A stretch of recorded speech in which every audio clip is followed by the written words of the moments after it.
जनता के बीच, जनता के साथ, जनता के मुद्दों पर जनता की बात। नमस्कार, बहुत स्वागत है आप सभी का। आप देख रहे हैं भारत 24 और आपके साथ हमारी खास पेशकश जनता की आवाज लेकर मैं अमृता गर्ग हाजिर हूं। और आज जनता की आवाज में बात होगी प्रधानमंत्री नरेंद्र मोदी की गूंज की, जो इस वक्त विश्व के हर कोने में सुनाई दे रही है।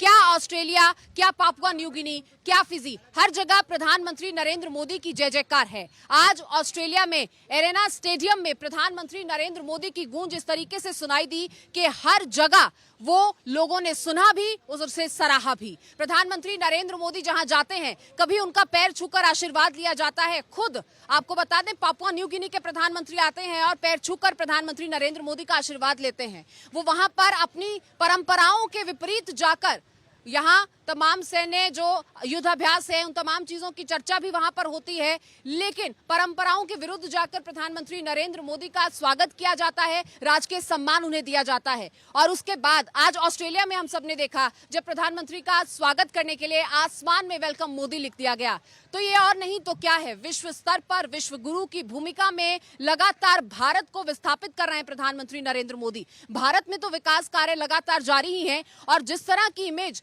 भारत की ब्रांड मोदी के साथ विश्व स्तर पर बन रही है, वो आज की आधारशिला को मजबूत बनाता है और ये दर्शाता है कि किस तरह से भारत आने वाले समय में विकसित होने वाला है। हमारी अर्थव्यवस्था जिस स्तर पर आज पहुंची है, आने वाले समय में वो किस स्तर पर होगी, ये तमाम घटनाएं उसे साबित करती हैं।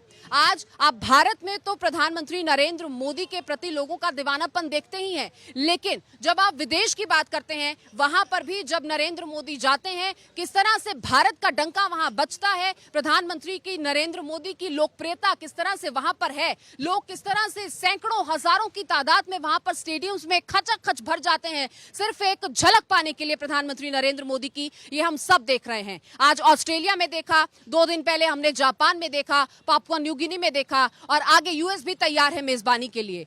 और G20 समिट की तैयारियां किस तरह से विश्व स्तर पर हमने देखी कि जम्मू कश्मीर में हुई, और ये समिट जम्मू कश्मीर में जारी है। तमाम देशों के प्रतिनिधि वहां पर पहुंचे हैं, और वहां पर भी सुरक्षा को लेकर, उनकी सुविधा को लेकर हर तैयारी किस तरह चाक चौबंद की गई है, ये भी हम सबने देखा। तो भारत अब हर रहनुमाई के लिए तैयार है, भारत अब हर जगह प्रतिनिधित्व के लिए तैयार है, और भारत किस तरह से प्रधानमंत्री नरेंद्र मोदी की अगुवाई में, उनकी लीडरशिप में लगातार हर मोर्चे पर और सफलता हासिल कर रहा है, ये हम सब देख रहे हैं।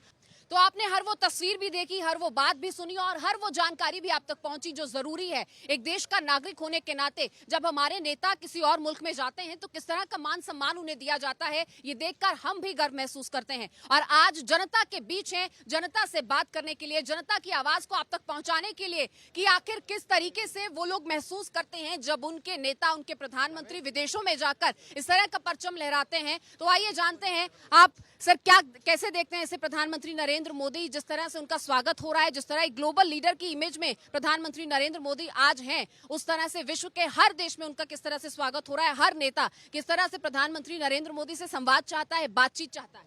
जी मैं तो बहुत अच्छा, बहुत खुशी होती है। बिल्कुल ही हमारे देश में उनके प्रति बहुत सारी भेदभाव भी होती है, उसके बावजूद भी जब हम उनको एक वैश्विक स्तर पे देखते हैं, देश का हर एक नागरिक, चाहे वो किसी भी धर्म या फिर किसी चीज़ से हो, भेदभाव छोड़ के, अपने भेदभाव छोड़ के एक गर्वान्वित महसूस करता है।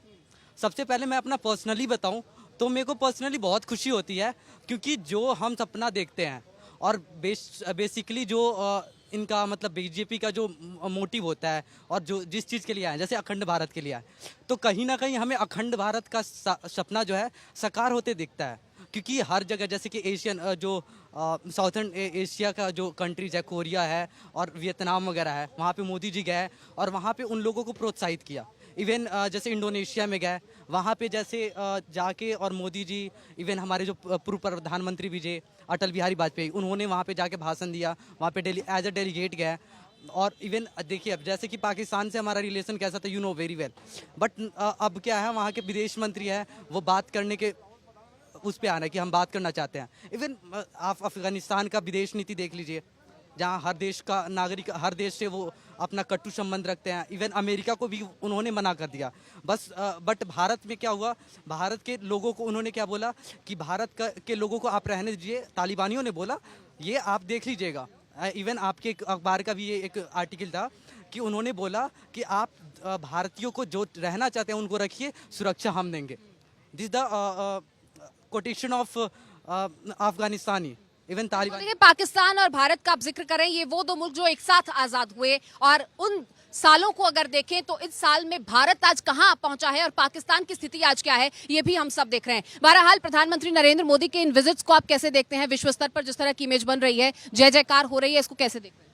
पूरी दुनिया में भारत का डंका बज रहा है। मोदी जी अच्छा काम कर रहे हैं, और मोदी जी अच्छा काम करेंगे, विश्वगुरु बनेंगे भारत हिंदुस्तान में, तो ये अच्छा काम हो रहा है, बहुत ही बढ़िया काम है। बहुत बढ़िया काम हो रहा है, आप कैसे देखते हैं? देखिए, जो माननीय मोदी जी का विदेशी एजेंडा है वो एकदम अच्छा है, और जो देश के प्रधानमंत्री का मान सम्मान, पैर छू के विदेशी प्रधानमंत्री जो बराबर लेवल के, वे पैर छूकर उनको गुरु मानकर उनसे शिक्षा ले रहे हैं, ये शिक्षा यहाँ के पॉलिटिशियनों को लेनी चाहिए। जो विपक्ष के नेता, उनको उनका मान सम्मान के लिए पता लगना चाहिए कि वे जाकर विदेश में देश को बल्कि छवि को धूमिल करते हैं, ऐसा ना करें तो विदेश समझता है कि भारत आज कैसे विकसित और उन्नति के तौर पर जा रहा है, और उसकी ऊंचाई कितनी है, और उसके प्रधानमंत्री क्या पोजीशन है, कितना स्ट्रॉन्ग है। कभी हम लोग झुकते थे किसी शक्तिशाली देश के सामने, आज वो शक्तिशाली देश ऑटोग्राफ मांग रहा है हमारे प्रधानमंत्री। और जो विदेशी नीति है, और जो आर्थिक नीति है, और जो हमारे युवाओं के लिए रोजगार के अवसर पैदा करने के लिए भारत की जो भ्रमण कहते हैं लोग कि ये घूम रहे हैं, तो युवाओं के लिए एक टेक्नोलॉजी और ऊर्जा के उसमें एक स्कोप जो रोजगार में बहुत महत्वपूर्ण रखता हूँ, वो माननीय प्रधानमंत्री जी हमारे देश को चार चांद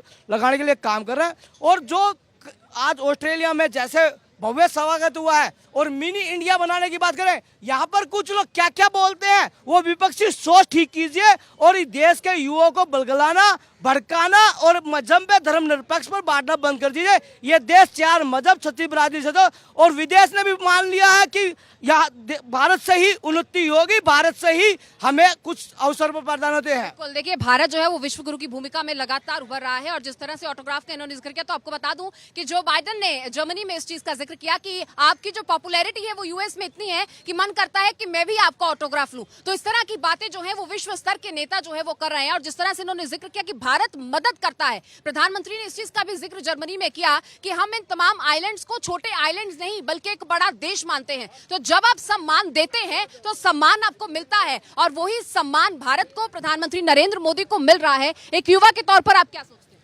जी, मेरा भी यही कहना है कि मोदी जी जब से आए हैं सरकार में 2014 से, उन्होंने काफ़ी अच्छा काम किया है, और एक विश्व स्तर पर हमारी जो भारत की छवि है वो काफ़ी ज़्यादा बेहतर हुई है, काफ़ी ज़्यादा सशक्त हुई है पहले से।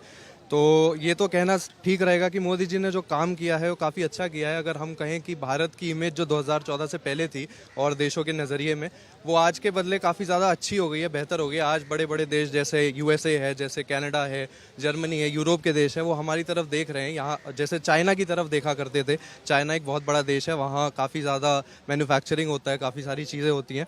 तो इसी तरह भारत को भी एक काफ़ी बड़े पोटेंशियल के तौर पर देखा जा रहा है। चाइना के साथ इस वक्त खड़े होकर चाइना की बराबरी पर देखा जा रहा है। अगर हम साउथ ईस्ट एशिया, एशिया की बात करें, तो आज शायद रशिया भी उस लेवल पर नहीं है जिस लेवल पर हम इंडिया को देख रहे हैं। तो ज़रूर मोदी जी ने अच्छा काम किया है। मोदी जी ने अच्छा काम किया है, ये हर किसी का कहना है। कैसे अच्छा काम किया ये भी जान लेते हैं, आप बात करेंगे सर? ठीक है, जो भी कर रहे हैं बढ़िया कर रहे हैं, ठीक है, देख रहा हूँ जो भी ये कर रहे हैं बढ़िया कर रहे हैं, कोई गलत नहीं कर रहा है। हमारे नज़र में तो सही आ रहा है। हमारी उम्र 59-60 साल की होने वाली, सही कर रहे हैं। तो देखिए, यहाँ पर सिर्फ नौजवान नहीं बल्कि जिनका तजुर्बा है, जो बुजुर्ग हैं, जिनका तजुर्बा बोलता है, जिन्होंने देखा है इस देश को बदलते हुए, तरक्की करते हुए, वो भी कहते हैं कि आज और कुछ नहीं तो इतना तो समझ में आता है कि मोदी जी जो कर रहे हैं अच्छा कर रहे हैं। अच्छा कर रहे हैं सर? जी बिल्कुल ठीक कर रहे हैं। बिल्कुल ठीक कर रहे हैं। कैसे ठीक कर रहे हैं? कैसे अच्छा कर रहे हैं, जो भी हो रहा है अच्छा हो रहा है। सबका साथ सबका विकास कर रहे हैं, और क्या चाहिए। देखिए, पंक्तियां जो हैं, जो होर्डिंग्स हैं, जो स्लोगन्स हैं, वो पार्टियों की तरफ से यूं देने के लिए दे दिए जाते हैं, लेकिन क्या बीजेपी राज्य में सबका साथ सबका विकास हो रहा है? जी हो रहा है, आप देख लीजिए खुद, आप खुद कहते हैं हो रहा है। मोदी जी बिल्कुल कर रहे हैं सबका साथ सबका विकास, और आगे भी करते रहेंगे। अभी उनकी सरकार बन रही है 24 में, 5 साल के लिए। 2024 का जिक्र यहाँ पर किया है, तो देखिए 2024 की अगर मैं बात करूं तो क्या लगता है 2024 में भी बीजेपी रिपीट करेगी? क्या लगता है? जी बिल्कुल, भारतीय जनता पार्टी पूर्ण बहुमत की सरकार बनाएगी, और अभी जितना है हमारा सीट उससे कहीं ज़्यादा सीट होने वाली है। और उत्तर प्रदेश में देख चुके सेमीफाइनल जो बोला जा रहा था, उसमें हमने, भारतीय जनता पार्टी कार्यकर्ता हूँ, हमने जीत हासिल कर चुका है। लेकिन कर्नाटक में जो हुआ क्या वो सेमीफाइनल, उसे भी तो लोग सेमीफाइनल कह रहे हैं। नहीं, कर्नाटक का मामला दूसरा है, हाँ, लेकिन देश का कुछ मामला और होगा। और कर्नाटक में देखिए, कर्नाटक में बहुत सारा चीज़ है जो कि हमारी कमियां रही या जो भी बोल सकते हैं उसका हम जिक्र नहीं कर सकते हैं। लेकिन भारत में हम फिर से नरेंद्र मोदी जी के नेतृत्व में सरकार बनाने को तैयार हैं और भारत के पूरा जनता यहाँ के चाह रही है कि फिर से मोदी सरकार बने। और जो इतना दिन में विकास हुआ, आज देख रहे हैं कि विश्व पटल पे भारत का नाम जो ऊंचा हुआ है, आज क्यों हुआ? नरेंद्र मोदी जी के कारण हुआ है। और फिर से भारत का जनता जितना भी है, सब कोई मांग कर रहे हैं कि फिर से मोदी सरकार आए और हमारा देश विश्व पटल पे विश्व गुरु बने और भारत एक हिंदू राष्ट्र बने। आप भी मांग करते हैं कि मोदी सरकार आए 2024 में? बिल्कुल, मोदी जी इस बार 2019 से 2014 से रिकॉर्ड तोड़े 2019 में, और फिर से अपने रिकॉर्ड तोड़ के 2024 में उससे से भी ज़्यादा सीट से अपनी सरकार बनाएंगे। ये पूरे 130 करोड़ पब्लिक की डिमांड है। तो देखिए, ये 130 करोड़ जनता की डिमांड है कि मोदी सरकार फिर से वापस आई है। हम नहीं, जनता कह रही है दिल्ली की। सर, आपको भी लगता है 2024 में मोदी सरकार होगी? अच्छी आएगी, कौन नहीं आएगी। जो मोदी साहब बैठे हुए हैं और वो राष्ट्रपति जो वर्ल्ड का किंग, वो उनसे गले मिलने आ रहा है। इससे बड़ा क्या होगा? इससे बड़ा क्या देखोगे आप? जिधर भी जाती इधर उनके पैर जो आके आदमी गले मिल रहा है, गले से मिलकर पैर छू रहा है। इससे ज़्यादा क्या लोगे आप? इससे ज़्यादा नहीं हो सकता है। लेकिन क्या देश की जनता भी उतनी ही सेटिस्फाइड है? देश में उतना काम हो रहा है जितना विदेशों की हम बात करें? यूपी में तो इतना काम हो रहा है, हम यूपी के हैं, यूपी में इतना काम हो रहा है, इससे बड़ा काम हो नहीं सकता है। जो भी माफिया है वो भी है, कोई भी किसी को नहीं बख्शा जा रहा, चाहे हिंदू हो चाहे मुसलमान हो, किसी को नहीं बख्शा जा रहा। योगी जी 2024 में प्रधानमंत्री बनना चाहिए। आप यूपी के हैं तो आपके हिसाब से योगी जी आना चाहिए। नहीं, मोदी के बाद ही है, इन्हीं का नंबर ही है, नहीं, और किसी का नहीं है। मोदी जी के बाद योगी जी को, मोदी जी के बाद योगी जी का एक बार प्रधानमंत्री बनना चाहिए। जिस हिसाब से योगी जी यूपी में काम कर रहे हैं, तो योगी जी का प्रधानमंत्री के तौर पे देश को एक बार संभालना चाहिए। जिस हिसाब से योगी जी काम कर रहे हैं, तो उनकी तारीफ पूरे देश भर में हो रही है। तो मोदी से भी अच्छे होंगे योगी जी, ऐसा मेरा मानना है। लेकिन क्या विपक्ष एकजुट हो पाएगा? विपक्ष एक बड़ी रणनीति तैयार कर रहा है 2024 के लिए। लगातार बैठकें हो रही हैं, सीएम नीतीश कुमार मिल रहे हैं, तो क्या होगा? विपक्ष तिल मिला रहा है, विपक्ष तिल मिला सत्ता पाने के लिए। और विपक्ष में यही नहीं पता चेहरा कौन होगा। सब अपने क्षेत्रीय दलों की बात करें, कांग्रेस को बाहर करे, कहां से आएगा? विपक्ष का नाम ना लीजिए। विपक्ष में तो ये देखिए, जो बात है देश की जनता जो विकास करे, जो आप बात करें सबके साथ सबके विकास की, क्या नहीं किया? जो शौचालय देने का काम किया, जो सबका साथ सबका विकास के लिए किसी मजहब का नहीं वाला। और जो विपक्ष ने ना मजहब में बांट कर बात करी, आप कर्नाटक के चुनाव की बात करें, उन्होंने एक चीज दिया, अब उनका ईएम खराब नहीं है, लोकतंत्र खतरे में नहीं है। और एक चुनाव जीतने से भारतीय जनता पार्टी ने सीखा है, और भारतीय जनता पार्टी अब जन कल्याण के लिए काम कर रही है, जन कल्याण के लोगों के लिए हित के लिए कार्य कर रही है। और जो बात करें बड़ी बड़ी, वो उनके दर्शन छोटे हैं। जनता में उन्होंने नकारा है। 130 करोड़ जनता ने उनको 2 बार ही नकारा, तीसरी बार पटल पर भी। जैसे देश का स्वाभिमान बना रहे मोदी जी, देश का स्वाभिमान के अंदर भी युवाओं का पेशेंस रखा। तो मैं पहली बार आपके चैनल के माध्यम से माननीय नरेंद्र मोदी जी से, उनके केंद्रीय मंत्रिमंडल से गुहार करूंगा, थोड़ा इन युवाओं के प्रति और किसानों के प्रति जो थोड़ी बहुत कमियां नौकरियां की रह गए, इनको पूरा करके 11 महीने के बाद जो प्रचंड बहुमत के साथ सरकार बनाने का आप लोगों का सपना है, उसको पूरा करने के लिए इन लोगों पर थोड़ा सा ध्यान देने की जरूरत है। और तो मोदी जी आएंगे, और कोई आ नहीं सकता इसमें। तो प्लीज देखिए, सबसे बड़ी बात है विपक्ष का एकजुटता की सवाल। श्री नीतीश कुमार जी आए हुए हैं, और मल्लिकार्जुन खड़गे जो हैं वो भी अभी हैं, और राहुल गांधी जी भी कल बैठे हुए थे। सबसे बड़ी बात है कि अरविंद केजरीवाल साहब दिल्ली के सीएम हैं, और राज्यसभा में बिल गिर जाएगा। अगर नहीं गिरा तो यहीं से पता चल जाएगा कि कौन प्रधानमंत्री बनेगा। अगर राज्यसभा बिल पारित एकजुट होकर करती है, तब तो विपक्ष एकजुट माना जाएगा ना। लेकिन केजरीवाल तो कहते हैं सुप्रीम कोर्ट ने कह दिया था, सुप्रीम कोर्ट के बाद आप अध्यादेश क्यों लाए? देखिए, सुप्रीम कोर्ट सर्वोच्च है, न्यायपालिका सर्वोच्च है, उसके ऊपर क्या है? सुप्रीम कोर्ट से पहले the president of India under article 123 में ऑर्डिनेंस राष्ट्रपति को ये है कि अध्यादेश लाएगा सरकार, और वो जैसा लगता है वैसा करेगा। फिर रहा सवाल 213 में स्टेट गवर्नमेंट की जिम्मेदारी बनती है कि अध्यादेश लाती है स्टेट गवर्नमेंट, लेकिन जब लगता है राज्यपाल को तो वो भी जो है राष्ट्रपति को आर्टिकल 200 के तहत वो भेजती हैं। तीसरी बात 239A जो है मामला, ये यूनियन टेरिटोरियल है। आपको मालूम होगा पूरे विश्व में वाशिंगटन डीसी, न्यूयॉर्क, जो भी जहां भी देश की कैपिटल होती है वहां यूनियन टेरिटोरियल ही रहता है। इनको जो है कंकरेंट लिस्ट पढ़ना चाहिए। जो है बहुत सारा कंकरेंट लिस्ट, सेंट्रल लिस्ट और स्टेट लिस्ट होता है। तो कंकरेंट लिस्ट में अगर इनका होगा तो लॉ एंड ऑर्डर मिलेगा, कंकरेंट लिस्ट में नहीं होगा तो लॉ एंड ऑर्डर नहीं मिलेगा। दूसरी बात, अगर स्टेट लिस्ट का होगा तो मिलेगा। अगर सेंटर का है, जो डिफेंस उफेंस का जो लैंड है, उसको कैसे देगी गवर्नमेंट? नहीं दे पाएगी, इसमें कंट्राडिक्ट होगा। और दूसरी बात, अंडर आर्टिकल 244 रिजुडिशरी पावर, जो अवशिष्ट शक्तियां होती है वो सेंट्रल गवर्नमेंट के पास होती है, राष्ट्रपति के पास होता है, न कि स्टेट गवर्नमेंट के पास। जहां भी डिस्प्यूट लगेगा वो सीधा जो है कंट्रोल हो जाती है। तीसरी बात 245(4) पढ़ लेंगे, 254 आर्टिकल के तहत ये सेंट्रल गवर्नमेंट का जिम्मेदारी है। तो अब सर्वोच्च हमारी सेंट्रल गवर्नमेंट, भारत जो कि संघीय राज्य है, अभी ममता बनर्जी सब बैठी हुई थी, फेडरल स्ट्रक्चर इंडिया का जो कॉन्स्टिट्यूशन है वो फेडरल दिखता है लेकिन यूनियन है। जहां कहीं भी जैसे हरियाणा और पंजाब का आपको सिंधु डिस्प्यूट होता है वाटर के लिए, तो सीधे सेंट्रल गवर्नमेंट की आती है, सुप्रीम कोर्ट को भी कहती है।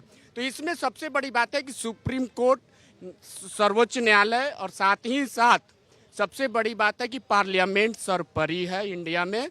अगर बिल इनको 239AA हटाना है और स्टेट डिक्लेयर कराना है तो पहले ये स्टेट गवर्नमेंट पास करे। ये दिल्ली सीएम जो है पहले अपनी बिल पास करे। चलिए, विपक्ष को अपनी नीतियों और रणनीतियों पर काम करने की जरूरत है। विपक्ष किस तरह से काम करे लगातार उस पर भी बात हो रही है, लेकिन क्या विपक्ष के पास कोई चेहरा है पीएम मोदी के खिलाफ? यही हमारे पास देश में जो है सबसे बात बोलने वाली होती है कि विपक्ष में हम कभी लेके आते हैं कि राहुल गांधी है, कभी हमारे पास प्रियंका गांधी है, बट हम गांधी परिवार से कभी हट करके कोई विपक्ष हमारे सामने आता ही नहीं है। पीछे इन्हीं बातों पे, इन्हीं पे कांग्रेस के साथ में मुद्दे थे कि कांग्रेस के अपने आपस में ही जो है इनका जो है हमेशा जो है बातें होती हैं कि हमारे पास विपक्ष में ये है वो है, पर इनके पास सामने छवि लाते हैं तो किसको? खाली गांधी परिवार से हट करके। तो विपक्ष का जब तक कोई छवि नहीं आएगी तब तक हम नहीं कह सकते हैं कि जो है विपक्ष जो है मजबूत है या नहीं है। सीएम नीतीश कुमार लगे हुए हैं एकजुट करने के लिए, अरविंद केजरीवाल बैठ के कर रहे हैं, अखिलेश यादव और बैठ के जो हो रही हैं वो उसका कोई नतीजा निकलेगा? कोई एकजुट होंगे? कुछ नहीं निकलेगा। नीतीश जी ने बिहार का कितना बड़ा गोल किया है, किसी युवा को रोजगार दिया, कोई नई टेक्नोलॉजी दी है, किसी के जो बात कर रहे हैं नीतीश जी वो तो अपनी मुंगेरी लाल के जनता से संवाद कर रहे हैं, जनता से मुंगेरी लाल के सीन सपने लेने का सबको है। वो जब कितने पलटू राम है जिन्होंने जो लालू ने जिसको कहा, कहता मैं लालू के साथ समझौता करूंगा, लालू के गोद में जाके बैठ गया। जो बात करे, जो अपने आप की महत्वाकांक्षा है, प्रधानमंत्री सपने लेने के सबको आजादी है और लीजिए। और जो नीतीश की बात है वो घूम रहे, प्रोपेगेंडा खत्म होगा, उनको जनता ऐसा सबक सिखाएगी कभी सपने में भी प्रधानमंत्री के मुख्यमंत्री छोड़ दे, कभी एमएलए का ख्वाब में ही नहीं आएगा उनको। नीतीश कुमार की बात है ना, हम बिहार से बिलोंग करते हैं, नीतीश के बारे में पूरे नस जानता हूँ। 2005 में सरकार बनाया था नीतीश कुमार ने, क्या नारा लगाया था? जंगल राज हटाओ, नीतीश को बसाओ। आज जंगल में मंगल गा रहा है नीतीश कुमार। आप बताओ कौन सा सीएम है 15 साल में 8 बार सीएम बन गया, 15 साल में 8 बार बन गया उसने। उसको आप उसको पीएम बनाओगे, कल मैंने पाकिस्तान से समझौता कर लेगा पीएम के लिए? कोई भरोसा है कि उस आदमी को? हम ये कह रहा हूँ, कोई बोले बारात बंगाल से आएंगे, बारात यानी कोई भरोसेमंद चेहरा तो कोई बोला बारात बंगाल से आएंगे, कोई बोला बारात यूपी से जाएंगे, कोई बोला बारात दिल्ली से जाएंगे, लेकिन दूल्हा किधर से आएंगे? हम ये पूछना चाह रहा हूँ कैमरामैन के चलेंगे माने, लेकिन दूल्हा कहाँ से आ रहा है हमको ये कोई नहीं बता रहा है। खाली बोले बारात आएंगे, लेकिन बारात आते थे दूल्हा के दिन निकल जाए। यानी 2024 का सेहरा पीएम के सर ही होगा, मोदी के सर होगा। विपक्ष का एजेंडा तो बताए ना जनता को। वे ठीक है, दूल्हा कोई हो हमें कोई दिक्कत नहीं, एजेंडा उनके पास कोई है, इम्प्लीमेंट देश को आगे से आगे बढ़ाए है उनके पास। कोई सोच नहीं सिर्फ सत्ता, हमें प्रधानमंत्री बन जाओ, मैं गृह मंत्री। अरे भैया तुम पहले एमपी तो बन लेना। तुम्हें जनता ऐसा सबक सिखाएगी, भगा के 0 नोटा वोट देके ना, तुम जो सपने ले रहे हो। आज खड़गे से बैठे हो, आज भ्रष्टाचारी केजरीवाल के साथ बैठे हो, हम तुम्हारे साथ हैं। ऐसा सबक आपको जनता सिखाएगी। आपको सपने में मोदी और पूरा देश की 140 करोड़ जनता आपको याद सपने में दिखेगी।